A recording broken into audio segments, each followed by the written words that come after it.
বলেন তো সুদের টাকা আর ঘুষের টাকা এটা পাক না না পাক? এখানে কত মানুষ বসে আছে টাকা ছেড়ে রাখে আর টাকা আসে, এটা কি বলে না? এটার আর একটা নাম আছে।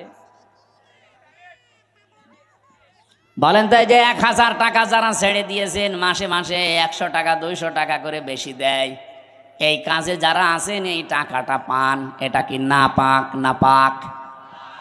যারা এগুলো করছেন তাদের ছেড়ে দেওয়া লাগবে, নয়তো আপনি নবীর হাদিস অনুযায়ী মায়ের সাথে জিনা করছেন। কারা কারা এই কাজে আছেন হাত তোলেন তো। এই এলাকা তো ভালো মনে হচ্ছে, আলহামদুলিল্লাহ। তাহলে তো ওসি সাহেবের কাছে অনেক নালিশ যায় না মনে হয়, এলাকা অনেক ভালো, একটা লোকও নেই। যারা এই যে নাপাক জিনিসগুলোর ভেতরে অন্যতম আর একটা এলাকায় চলে কিনা আমি জানি না, বেড়ি আছে, এটা ছেড়ে দেবে, এটা বদ অভ্যাস। ওটা খেলে মুখ পর্যন্ত আমার মনে হয় গন্ধ হয়ে যায়। যারা খায় তারা তো টের পায় না, যারা পাশে দাঁড়ায় তারা টের পায়।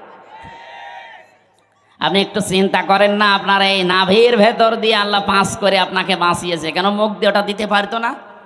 আল্লাহ জানে যে আমার বান্দা এই নাপাক জিনিস আমি মুখ দিয়ে দিলে এ মুখটা নাপাক করে ফেলবে। আমি চাই এটা পবিত্র থাক দুনিয়ায়, যে আমি আল্লাহর পবিত্র নাম যেন উচ্চারণ করে। সুবহানাল্লাহ বলতে পারেন নাই? 6 মাসের পরে যখন রুহু এসে গেছে খাবারের উদ্রেক দেখা দেয়, আল্লাহ পাক বলেন খাবার তো এভাবে চলতে থাকে, আস্তে আস্তে আমি আল্লাহ নিজে তখন আকৃতি বানাই। ওয়াল্লাযী ইউসাউবিরুকুম ফিল আরহামি কাইফা ইয়াশা ইলা আখিরি আয়াত, সূরা আলে ইমরান 3 নাম্বার পারা, এটা 9 নাম্বার পৃষ্ঠা 6 নাম্বার লাইনের 6 নাম্বার আয়াতের প্রথম অংশে আছে। আল্লাহ বলেন তিনি সে আল্লাহ যিনি মায়ের পেটের ভেতরে তোমাদের আকৃতি তৈরি করেন। তোমার যে আকার আকৃতি এটা পৃথিবীর কেউ বানায়নি, এটা আমার আল্লাহর নিজের সিদ্ধান্তে তৈরি হয়েছে।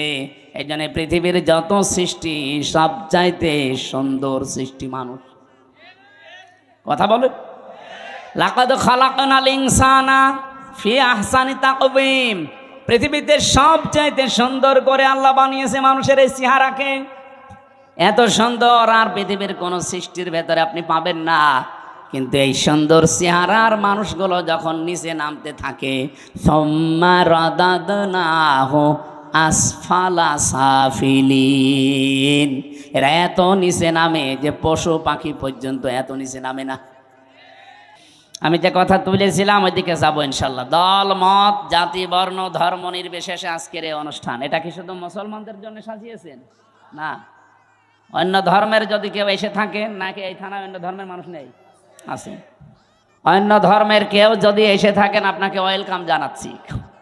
আমার যতটুকু বাস্তবতায় আমি দেখেছি, আমার মনে হয় কোনো মানুষ যে ধর্মই মেনে চলুক, ও যদি একটু বিবেকটা কাজে লাগায়, তাহলে পৃথিবীর 4500 ধর্ম আছে, কোনো ধর্মে তার এই বিবেকে সাই দেবে না যে আমি থাকি। শুধু মান বলবে, টেনে আসবে যে আমি এই পৃথিবীর শান্তির ধর্ম ইসলামে যেতে চাই। কয়েকদিন আগে যশোরে এক কলেজের অধ্যাপক, বিসিএস ক্যাডার, ওনারা বলেছিলাম যে স্যার আপনাকে মুসলমান হওয়া লাগবে না, আপনি শুধু আমাদের ধর্মীয় গ্রন্থ কোরআন শরীফটা একটু বুঝে বুঝে পড়বেন। আপনি বাংলায় পড়েন, ইংরেজিতে পড়েন, যেভাবেই হোক বুঝে পড়বেন। 3 মাস পরে দেখি আল্লাহর বান্দা মুসলমান হয়ে গেছে। ওনারা জিজ্ঞাসা করলাম আপনি 3 মাসের সময় নিলেন না হঠাৎ? বলছে আমি কোরআন শরীফের পুরাটা আমি আনাকম জানাকম পড়ি নাই, বুঝে বুঝে পড়েছিলাম। পুরাটা পড়ার পরে আমার বিবেক আর মানে নাই। আমি দেখলাম যে আমার ধর্মে যেটা 12 মাসে 13 পূজা করি আমরা, আমার দেবতার কোনো অভাব নেই। 33 কোটি দেবতা আমাদের। কত? আপনি যদি ওনারে বলেন যে স্যার একটু নাম বলেন তো কয়টা, আমার মনে হয় 33টার নামও বলতে পারবে না। অথচ এখানে আমরা মক্তবে যারা পড়ে এদেরকে জিজ্ঞাসা করেন আল্লাহর নাম কয়টা, অন্তত 99টা তো বলবেই, বলবে না? আল্লাহর নাম কয়টা? না না, 5000। 5000-এর উপরে আমরা তাফসিরে পড়েছি আল্লাহর নাম 5000-এর উপরে। আমরা 99টা কায়দায় পেয়েছি তো এটাই বলি। এইটাও অন্তত যারা মক্তবে 1-1.5 বছর 2 বছর পড়ে ওদের একেবারে ঠোঁটস্থ থাকে, মুখস্থ না, ঠোঁটের আগায়। আর মক্তবে যারা শুরু করে তাদেরকে এই নামের গুণাগুণগুলো শিক্ষা দেওয়া হয়, যে রব মানে সৃষ্টিকর্তা, রব মানে প্রতিপালক, রব মানে আইনদাতা, রব মানে অভিভাবক, রব মানে উকিল। 19টা অর্থ কমপক্ষে শেখানো হয়। যারা মক্তবে পড়ান তারা অবশ্যই জানেন আল্লাহর প্রত্যেকটি নামের গুণাগুণ তাকে বোঝানো হয় যে সামনে এরকম কিছু আসবে তোমার জীবনে। আল্লাহ রাব্বুল আলামিন কোরআনে কারিমে জানিয়েছেন, সিবগাতাল্লাহ ওয়া মান আহসানু মিনাল্লাহি সিবগাতা ওয়া নাহনু লাহু আবিদুন। আমার রঙে রঙিন হও, আমার চাইতে উত্তম রং পৃথিবীতে আর কারো আছে? আল্লাহর রং কি? কালো, সাদা, কি? এই যে নামগুলো নিয়েছেন, এই নামগুলোর বৈশিষ্ট্য আমাদের ভেতরে আল্লাহ দেখতে চান। আমার আল্লাহর নাম হচ্ছে খালেক, তিনি সৃষ্টিকর্তা। তিনি কি? বলেন বলেন। তিনি শুধুমাত্র সৃষ্টি করেন এতটুকু না, সূরা মরিয়ম কি তহার ভেতরে আছে, তিনি সৃষ্টি করার পরে ওই সৃষ্টি চলতে যা লাগে ওই পথটা তিনি শুধু দেখাতে পারেন, অন্য কেউ পারে না। এখান থেকে একটা বিষয় আমরা আপনাকে এখানে রেকর্ড হচ্ছে তো, সারা দুনিয়া যাচ্ছে এখন, এটা অলরেডি লাইভ চলছে। সারা পৃথিবীর যারাই দেখেন আল্লাহকে, যারা রব সৃষ্টিকর্তা এই শব্দে বিশ্বাস করে, তাদের জীবনে এই শিরকটা যেন না আসে যে সৃষ্টিকর্তা অন্য কেউ হতে পারে। আমরা দুঃখজনক হলেও সত্য যেহেতু বলা লাগছে, আমাদের যিনি পালিয়ে গেল উনি একবার বলেছিলেন যে এই ফসলে বরকত হওয়ার পর বলেছিলেন মা দুর্গা গজে চড়ে এসেছে, এই জন্য ফসলে বরকত হয়েছে। ফসলে বরকত সৃষ্টি করে কি আল্লাহ না দুর্গা? অন্য হিন্দু যদি বলতো আমি জীবনে কিছু বলতামই না, সে একটা হাজি মানুষ। এরপর একজন মুসলমান বলেন তো ওনার মুখে এই কথা মানায়? আল্লাহর যেই গুণ, আপনি সেই গুণটা কার ভেতরে দিয়ে দিচ্ছেন একটু টের পাচ্ছেন না যে কি বলছেন আপনি? এখানে শিরিক যারা করে ওই এলাকাকে আল্লাহ রাব্বুল আলামিন নিরাপত্তার বেষ্টনীর বাইরে ফেলে দেন।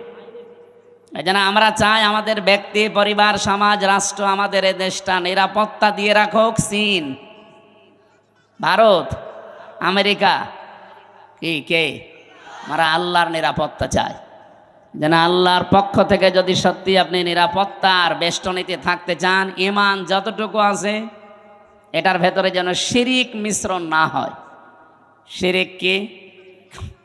আল্লাহ যেটা পারে ওইটা অন্য কেউ পারে, এই বিশ্বাস করার নাম শিরিক।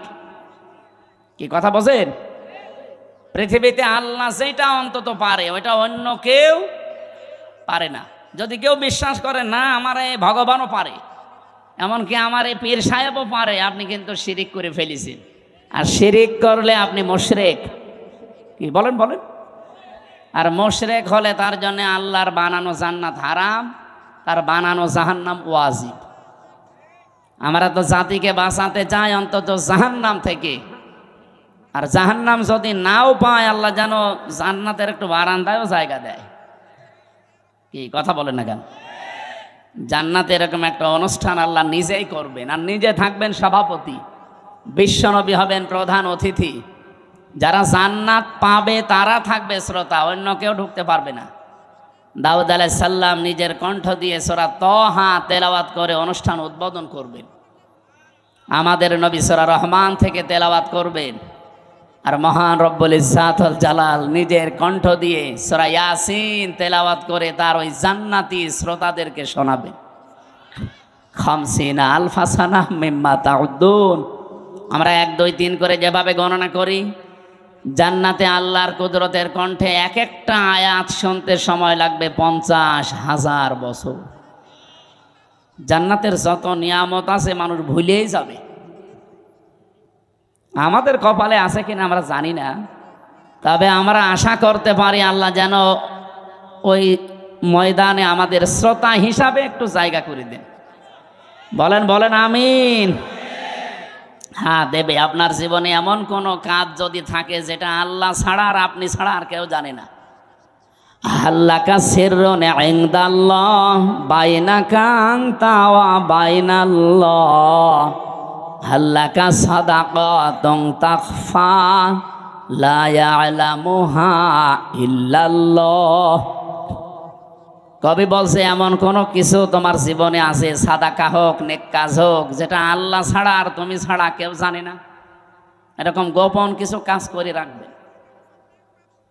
আমি এক ওসি সাহেবকে পড়াতাম বিশ্ববিদ্যালয়ে যখন ছিলাম, ওই 10 সালে। উনি আমার মাঝে মাঝে এই প্রশ্নটা করতেন যে দুনিয়ায় এমন কিছু গোপন কাজ করব কেউ জানে না, কিয়ামতের দিন যেন এটা নেওয়া যায় মালিকের কাছ থেকে। ওই দিন থেকে আমি এই কবিতাটা মুখস্থ করেছিলাম, এখনো পর্যন্ত নাড়া দেয় আমার অন্তরে। কথাটা অনেক দামি কথা না? আপনি গোপনে এমন কিছু করে রাখবেন যেন অন্য কেউ জানে না। ওই যে পাহাড়ের যে 3 যুবকের ঘটনা আমরা শুনি, তাদেরকে আল্লাহ মুক্ত করেছিলেন তাদের গোপন এই নেক কাজের কারণে। তারা 3 জনেই গোপনে আল্লাহকে খুশি করার জন্য এমন এমন নেক কাজ করেছিলেন যেটা আর কেউ জানতো না। আল্লাহ রাব্বুল আলামিন ওই 3টা নেক কাজের ওসিলা দিয়ে তারা এই গোপন কাজের যেই দোয়া করেছেন, এত বড় বিশাল বিপদ যেখানে মরণ ছাড়া উপায় ছিল না, ওই বিপদ আল্লাহ কাটিয়েছেন, কালো মেঘ দূর করে দিয়ে তাদেরকে আল্লাহ বাঁচিয়ে দিয়েছেন। এই জন্য এমন এমন কাজ জীবনে করে রাখবেন। এই যে যারা সেজদা দেন, রাতের বেলা উঠে একটু নিরিবিলি, পৃথিবীর সব ঘুমিয়ে গেছে, এমন একটা সেজদা লাগাবেন, অন্তত এক সেজদায় যেন 1 ঘন্টা কেটে যায়। আমি জেলখানায় থাকতে 3টা বছর বহু সেজদা এমন পেয়েছি, মানুষকে নিচেও দিয়েছে, মজাও লাগে একটা আলাদা। আপনি 45 মিনিট 1 ঘন্টা সেজদায় পড়ে থাকেন, কিছু বলাও লাগবে না, শুধু এমনি পড়ে থাকবেন, মনে হবে আল্লাহর কুদরতি পাই আমি পড়ে আছি। একটা আলাদা অনির্বচন সুখ আপনাকে আল্লাহ দান করবে, যেটা কিনতে পাওয়া যায় না। আল্লাহ আমাদের জীবনে এরকম কিছু গোপন নেকির কাজ করার তৌফিক দেন, বলেন আমিন। আমার ভাইরা, আমার যে কথা তোলার ছিল আমি তুলেছি। আমাদের ঈমান আমরা শিরিক মুক্ত করতে চাই। নিরাপত্তা দেওয়ার একচ্ছত্র মালিকানা আমার আল্লাহর। পৃথিবীর কারো নিরাপত্তা নিয়ে মানুষ স্বস্তি শান্তিতে থাকতে পারে না যতক্ষণ আল্লাহ নিরাপত্তা না দেয়। কি কথা বলেন? কত মানুষ তো নিরাপত্তা দেওয়ার জন্য এগিয়ে আসতেছে না। বাংলার মানুষেরা যতদিন পর্যন্ত আল্লাহর এই নিরাপত্তা আপনি না পাবেন, বাইরের যত বড় উন্নত রাষ্ট্র নিরাপত্তা দিয়ে তাদের নিরাপত্তারই তারা গ্যারান্টি দিতে পারছে না। আজকে ইসরায়েলে দেখেছেন, আজকে 12:30টার সময় কি ভূমিকম্প। অলরেডি একদিকে দাবানল জ্বলছে আর একদিকে ভূমিকম্প। ওদের 112টার উপরে উন্নত মেশিন কাজ করছে, পানি, ঔষধ এবং এই যে স্প্রে দিয়ে আগুন লেভাতে সক্ষম হচ্ছে না। কারণ এই আগুন তো আর হামসা ধরায়নি, আগুন ধরিয়েছে কে? সারখার হয়ে যাচ্ছে পুড়ে। ওদের বিশ্ব রোড বন্ধ হয়ে গেছে, জেরুজালেমের রাস্তা বন্ধ হয়ে গেছে। এভাবে যদি আর সর্বোচ্চ সপ্তাহখানিক ওরা কন্ট্রোলে আনতে না পারে, এই বাংলাদেশে নিচে নামে নাই। আসিয়ার মতো 7 বছরের মেয়েকেও যারা ধর্ষণ করতে ছাড়ে না, ওরা কি মানুষ না জানোয়ার? জানোয়ার বললেও ভুল হবে, কারণ জানোয়ারও অত নিচে নামে না।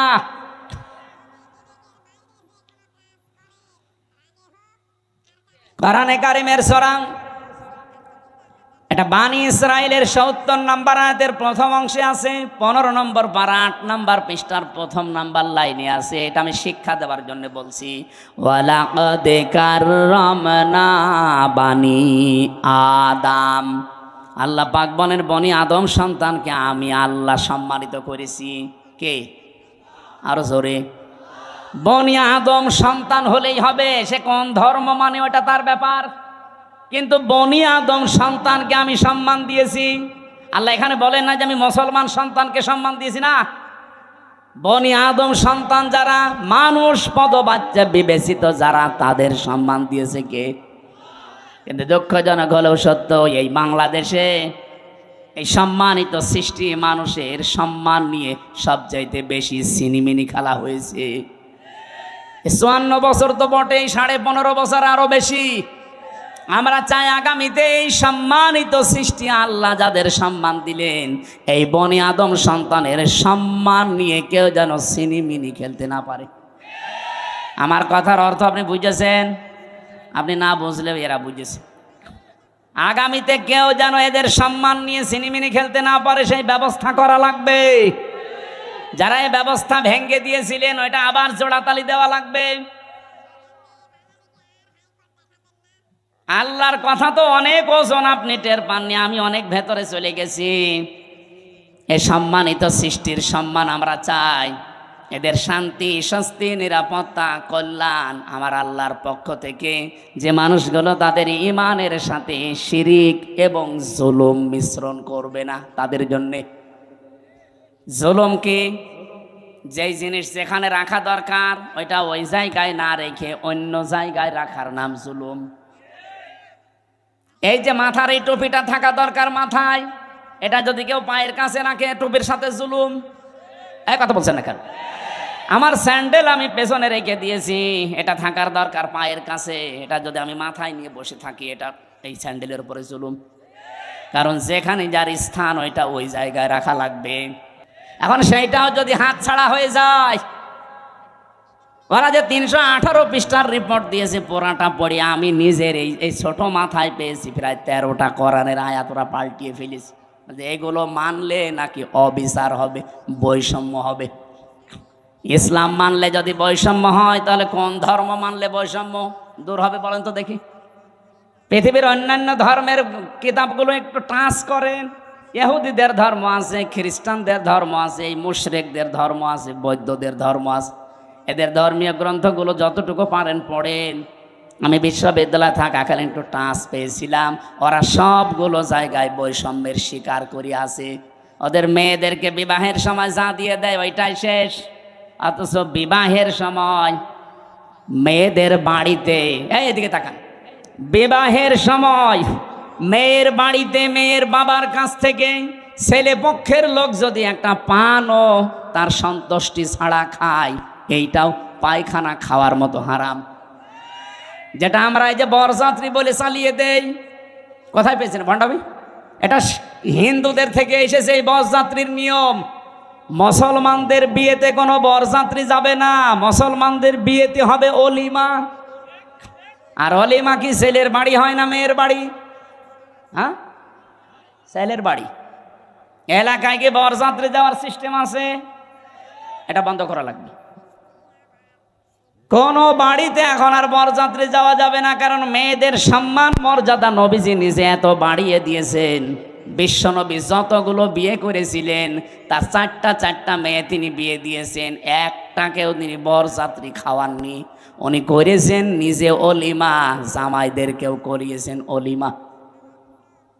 সুতরাং আজকে থেকে তওবা করেন, আমরা বরযাত্রীর দাওয়াত পেলে আর যাব। আমার সাথে একটা ছেলে থাকে, বলছে হুজুর এই ওয়াজ আর 2 দিন পরে করবেন, আমার বিয়েটা হয়ে যাক। জায়েজ যেটা নেই, জায়েজ নেই তো জায়েজ নেই, ওইটা আমি জায়েজ করবো মানে? আজকে থেকে হারাম। এতদিন নাই না জেনে খেয়েছি, এখন আমরা আর খাবো? বরযাত্রী যাবেন? অলিমা করেন, আমি রাজি আছি, দরকার হয় 5 দিন ধরে খাওয়ান, অসুবিধা নেই। সম্মানিত মা বোনেরা, আপনাদের এই জায়গায় নারী কমিশন হাত দিয়েছে। কত সম্মান আল্লাহ কোরআনে কারিমে নবীজির হাদিসে সূক্ষ্মভাবে আল্লাহ দিয়েছেন। যদি আপনার নিজের সম্মান আপনি বুঝতেন, নিজের এই মর্যাদা ফিরে পাওয়ার জন্য আন্দোলন করতেন। আর ওরা কি কমিশন বানিয়েছে, নারীদের আরো ঠকিয়েছে। ওরা বলে যৌনকর্মী যারা তাদেরকে শ্রমিকের মর্যাদা দেওয়া লাগবে। ওরা শ্রমিক হয় কি করে? তাহলে কালকে তো ঢাকায় তো এসে পুলিশকে বলবে যে ভাই স্যার আমরাও শ্রমিক, আমাদেরও কম কষ্ট নেই ডাকাতি করতে। কি ডাকাতি করা কষ্ট না? তারাও তো তাদের কাজের স্বীকৃতি চাইবে ইউনূস সাহেবের কাছে, যে আমাদেরকেও স্বীকৃতি দেন, আমরাও শ্রমিক, আমাদেরও ঘাম ঝরে। এটা না করে যদি ওনারা, এই যে 1 লক্ষ যৌনকর্মী আছে সারা বাংলাদেশ মিলে, সরকারি জরিপ, এই 1 লক্ষ মানুষকে, ওই মানুষগুলো সরকারিভাবে যারা টাকা বিভিন্ন জায়গায় ব্যাংকে পড়ে থাকে, ছাতা পড়ে যায়, কেউ জানে না, ওই টাকাগুলো নিয়ে নেন, জাকাতের মাধ্যমে হোক, এককালীন দানের মাধ্যমে হোক, জোর করেই নেন, দরকার টাকা পড়ে থাকবে কেন? কাইলা একুনা দৌলাতাম বাইনাল আগনিয়াই মিনকুম, আল্লাহ বলেন আমি চাই না এক জায়গায় অত সম্পদ টাকা পয়সা জমা হয়ে থাক, এটা ছড়িয়ে যাক, এটা কাজে লাগুক। সুতরাং এই টাকাগুলো আমার মনে হয় রাষ্ট্রীয়ভাবে সব আদায় করে 1 লক্ষ মেয়েদের পুনর্বাসন করা দরকার। কে কথা বলেন না কেন? হয় ওদের 2টা করে গরু কিনে দেন, 5টা ছাগল কিনে দেন, অথবা সেলাই মেশিন কিনে দেন, এমব্রয়ডারি করার জায়গা করে দেন, ওরা নিজেরা হালাল কর্মজীবন তৈরি করে সংসার করে দুনিয়ায় সম্মানের সাথে বেশি থাক। খুব বেশি না, মাত্র 1 লাখ আছে সারা বাংলাদেশ মিলে। গোপনে গোপনে যেগুলো আছে ওগুলো বাদ দিলাম। এই কাজ আপনারা কোন নিয়মে লিখলেন? এটা কোরআনের বিরুদ্ধে আছে, এমনকি মানব অধিকারেরও বিরুদ্ধে। যারা এই যে রাজবাড়ি গোয়ালন্দ ঘাটে যারা কাজ করছে, যশোরে কাজ করছে, নারায়ণগঞ্জে কাজ করছে, এই মানুষগুলো যারা যায় এখানে, এরা কি মানে নিয়ম নীতি মেনে যায়? আপনারা ওসব বসবেন না, আপনাদের বলার দরকার নেই। এই কাজগুলো যারা করছেন কিছুদিন পরে দেখবেন এদের এইডস হবে। তা আপনি তো একটা জাতিকে ধ্বংস করার রাস্তায় নামিয়ে দিচ্ছেন। আমি আরো নিচে নামতে পারতাম, নামলাম না। বাস্তবতা এইটাই, মেয়েদের যে সম্মান ওরা আসলে বোঝে না। ওরা নিজেরা তো আমার মনে হয় মেয়ে না। ওদের 10 জনের চেহারা দেখলাম টিভির পর্দায়, একটাকে আমার মেয়ে মনে হয় না। মেয়েদের তো একটা কাটিং কুটিং থাকে, কোন কাটিং এর মেয়ে লোক? এখানে যারা পুরুষ মানুষ আছে, আমার মনে হয় আমি আওয়াজ দিলাম যে পুরুষ যারা পুরুষ প্যান্ডেলে আসেন, মহিলা যারা মহিলা প্যান্ডেলে যান। আর যারা যে বিড়ি খেয়ে বেড়াচ্ছে, ওরা কি? ওরা পুরুষও না মহিলাও না, ওরা কি? হিজড়া। আমার মনে হয় ওই 10 জন যে কমিশনে আছে এগুলো একটা মেয়ে লোকও না, পুরুষও না, ওই হাফ। এই জন্য উল্টা পাল্টা রিপোর্ট দিয়েছে। এদের রিপোর্ট মানা তো দূরের কথা, এ কমিশনই বাংলার মানুষ মানে না। এই কথা বলেন না কেন? ওদের কমিশন যদি মেনে এই বিবেক বহির্ভূত কাজ করা হয়, এমন দাবানল জ্বলবে না। ওরা তো 112টা মেশিন দিয়েও পারছে না, আপনি সারা দুনিয়া এনেও পারবেন না। আমি ইঙ্গিত দিলাম, আশা করি আপনি বুঝেছেন। এরকম কোনো বিবেক বহির্ভূত কাজ এই দেশে আমরা কেউ করব না, সাপোর্টও করব না। তাহলে ভুল সিদ্ধান্ত আল্লাহ নিজে চাপিয়ে দেবে, তখন কন্ট্রোলের বাইরে চলে যাবে। আল্লাহ আমাদের হেফাজত করুন। তা আমরা বলছিলাম দিন যতটুকু আছে এতটুকু টিকিয়ে রাখা লাগবে। এইটাও একটা আনাকিমুদ্দিন, পূর্ণাঙ্গ যতদিন কায়েম না হয়। যেহেতু এই দেশে এখনো অলিমার সিস্টেম নেই, না আছে আছে কিছু কিছু জায়গায়। স্যার আপনি কি অলিমা করেছেন? এনে একজন করেছে, এ স্যারে অনেক করিনি, অনেক বর যাত্রীর দান্দায় আছে। আমিও তো ওনার মতো, আমি বেশি মানুষ নেইনি, মাত্র 7-8 জন নিয়েছি। শ্বশুরকে বলেছি দরকার হয় 170 জন খাওয়িয়ে দেবো। এই সময় তো বুঝতাম না। না, আমরা এখন যেহেতু বুঝে ফেলেছি এই সিস্টেম, এখন মেয়ের বাপের ওপরে জুলুম বন্ধ করা লাগবে। এখন থেকে আমার অলিমা শুরু হবে। বরযাত্রী খাওয়া কি জায়েজ নেই। এমন মেয়ের বাবা খাওয়াতে, কেমন মেয়ের বাবা এমন পাগল আছে যে আপনার মতো 500 পাগলকে খাওয়াবে? আমি বারবার এ কথা বলছি কেন, আমার মেয়ে 3টা, আমার বাঁচা লাগবে না। না, একটু টেনে করলাম, অন্তত যাদের ছেলে আছে তারা এখন বুঝে মরুক গা, আমি তো বেঁচে যাব। মেয়ের বাবার অনেক সম্মান। নবীজি বলেন কেউ মেয়ের বাবাকে ছোট চোখে দেখবা না, মেয়ের বাবাকে খারাপ কথাও বলবা না, কারণ আমি নবী মুহাম্মদুর রাসূলুল্লাহ নিজে মেয়েদের বাবা। সুবহানাল্লাহ বলতে পারেন না? কোন ঘরে যদি একটা মেয়ে লোক আসে, সঙ্গে সঙ্গে 4 জন ফেরেশতা চলে আসে। কোন পরিবারে একটা ছেলে এসেছে, সঙ্গে সঙ্গে একটা ফেরেশতা আসবে, এ কথাও নেই। আর 4 জন রহমতের ফেরেশতা এসে মেয়েটার মাথায় হাত বলিয়ে বলে এটা দুর্বল দেহ থেকে এসেছে, এই মেয়েটাকে যারা আদর ভালোবাসা স্নেহ দেবে, দিন শেখাবে, একাজে খাওয়াবে পরাবে, প্রতিপালন করে সৎ পাত্র দেখে পাত্রস্থ করবে, কিয়ামতের দিন আমি নবী আর ওই মেয়ের গার্জিয়ান এইভাবে পাশাপাশি জান্নাতে থাকবে। কোন ছেলের ব্যাপারে এমন কথা হাদিসে আছে নেই। এই জন্য মেয়ে হলে যারা রাগ করেন, মন খারাপ করেন, করবেন না ভাই। আমি নিজে সহ যাদের মেয়ে আছে আমরা খুশি হব যে আল্লাহ আমাকে দয়া করে জান্নাতের অধিকারী বানিয়েছেন। বলেন সুবহানাল্লাহ। বিশ্বনবী জানিয়েছেন, যার একটা মেয়ে তার একটা জান্নাত, যার দুইটা মেয়ে তার দুইটা জান্নাত, যার তিনটা মেয়ে আল্লাহ তাকে তিনটা জান্নাতের অধিকারী বানিয়ে দিয়েছেন। আল্লাহ আমাদের মেয়ে যাদেরকে দিয়েছেন এই মেয়েগুলো যেন জান্নাতে যাওয়ার মাধ্যম হয়, বলেন আমিন। কিন্তু শর্ত কয়টা? প্রথমে তাকে ভালোবাসা লাগবে, 2 নম্বরে তাকে খাবার দাবারের যে ব্যবস্থা, তার পেছনে খরচের যে ব্যবস্থা এটা করা লাগবে, 3 নম্বরে তাকে দিন শেখানো লাগবে এই পরিমাণ যতটুকু করতে পারলে সে চলতে পারে। 4 নম্বরে তাকে সৎ পাত্র দেখে পাত্রস্থ করা লাগবে। এই 4টা কাজ যদি কোনো মেয়ের গার্জিয়ান, বাবা হোক বড় ভাই হোক, এরা যদি করতে পারে, কিয়ামতের দিন নবীজি বলেন আমি নিজে পাশাপাশি তাকে জান্নাতে ডেকে নেব, এবং যেই দিন থেকে মেয়ে ওর বাড়িতে আসবে ওই দিন থেকে কিয়ামত পর্যন্ত আল্লাহর রহমত তার সাথে থাকবে। নবীজি কিন্তু দুনিয়া পর্যন্ত শেষ করেননি যে রহমত শুধু দুনিয়ায় পাবে, ইলা ইয়াউমিল কিয়ামাহ। এই মেয়ে যেই দিন ওর বাড়িতে এসেছে ওই দিন থেকে আল্লাহর রহমতের একটা দৃষ্টি তার উপরে থাকবে, ওই দিন থেকে কিয়ামত পর্যন্ত আল্লাহর দয়া ওই গার্জিয়ানের উপরে থাকবে। আল্লাহ সেই দয়ার ভেতরে আমাদেরকেও শামিল করেন, বলেন আমিন। যে কথা তুলেছিলাম, যেহেতু দিন এখনো পরিপূর্ণ কায়েম নেই, যতটুকু আছে এগুলো টিকিয়ে রাখার জন্য 5 ওয়াক্ত নামাজ কায়েম নেই রাষ্ট্রে। আমরা নিজেরা অন্তত যারা পড়ি না, আরম্ভ করেন ব্যক্তিগত জীবনে, পারিবারিক জীবন পর্যন্ত একটু ঠিক করেন। ওয়ামুর আহলাকা বিসসালাতি ওয়াসতাবির আলাইহা লা নাসআলুকা রিজকা নাহনু নারযুকুকা ওয়াল আকিবাতু লিত্তাকওয়া। সূরা তাহার 132 নম্বর আয়াতে আছে, হে নবী নিজে নামাজ পড়েন, যেহেতু এখনো কায়েম করতে পারেননি নিজে নামাজ পড়েন। পরিবারস্থ লোক যারা আছে তাদেরকেও নামাজের তাকিদ দেন। আমি আল্লাহ আপনার কাছে রিজিক চাই না, বরং আমি আল্লাহ আপনাকে রিজিক দেই, আর শুভ পরিণাম অপেক্ষা করছে আমার মুত্তাকি বান্দাদের জন্যে। এজন্য দিন যেহেতু এখন আমরা কায়েম করতে পারি নাই বা পূর্ণাঙ্গভাবে, যতটুকু আছে এতটুকু টিকিয়ে রাখার চেষ্টা করা ফরজ। আর এই কথাগুলো বললে সব চাইতে মন খারাপ হবে, খারাপ লাগবে যারা শিরিক করে বেড়ায়, যাদের ইমানের ভেতরে শিরিক আছে, যারা মুশরিক তারা। আল্লাহ পাক বলেন, আল্লাহু ইয়াজতাবি ইলাইহি মাইয়াশা। আল্লাহর দিন আল্লাহর জমিনে কায়েম করার জন্য সবাইকে আল্লাহ নির্বাচিত করবে না, আল্লাহ সবাইকে পছন্দ করবে না, সবাইকে আল্লাহ বাছাইও করবে না। ইয়াজতাবি শব্দের শাব্দিক অর্থ হচ্ছে নির্বাচিত করা, বাছাই করা, নির্ধারণ করা, পছন্দ করা।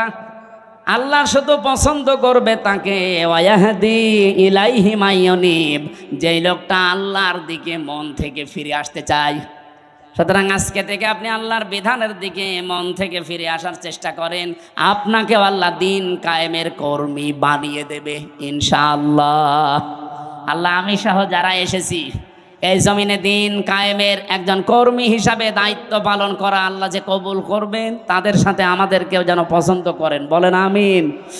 আরও জোরে বলছি আমিন।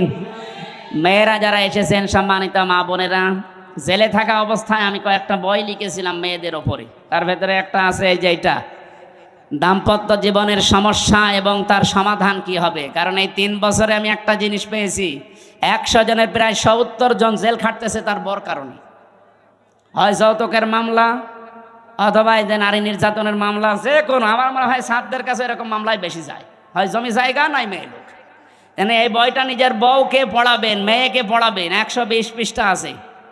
দাম্পত্য জীবনের কলহ এবং তার সমাধান এই বইটার ভেতরে পাবেন। আর একটা আছে শুধুমাত্র পুরুষের জন্য, পুরুষ মানুষ সংসারে কি কি কাজ করবে দাম্পত্য জীবনে, এটাও একটু নিয়েছেন যদি থাকে। আর একটা আদর্শ নারী আছে, মেয়েদের আদর্শ কোন কোন মহিলা হবে। এই যে যারা কমিশন বানিয়েছে এরা আপনার আদর্শ না, কারা হবে এর ভেতরে 6 জনের জীবনী দেওয়া আছে। আর এটা সৃষ্টি জগৎ নিয়ে লেখা, আমি যেভাবে তথ্য দিচ্ছিলাম এখান থেকে দিয়েছি। এটা শুধু শিক্ষিত মানুষদের জন্যে।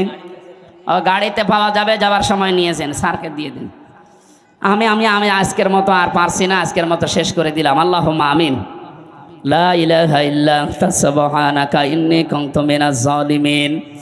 লা হাওলা ওয়ালা কুওয়াতা ইল্লা বিল্লাহিল আলিয়্যিল আযীম। রব্বুল আলামিন রাত 11:30 বাজতেছে, গভীর রজনী, সামনে আমাদের তাহাজ্জুদের নামাজ, ফজরের নামাজ, সকালে কর্মজীবন আছে। এই জন্য আমরা শেষ করে দিয়েছি। যতটুকুই বললাম আল্লাহ দুনিয়ায় আমল করার সুযোগ দাও। এ বিশাল আয়োজনে তুমি যদি খুশি হয়ে থাকো, কোরআনের এই প্রচারে সওয়াবগুলো বিশ্ব নবীর রওজায় পৌঁছিয়ে দাও। দুনিয়ার মাটির নিচে যারা ঈমান নিয়ে ঘুমিয়ে গেছে এদেরকে মাফ করে দাও।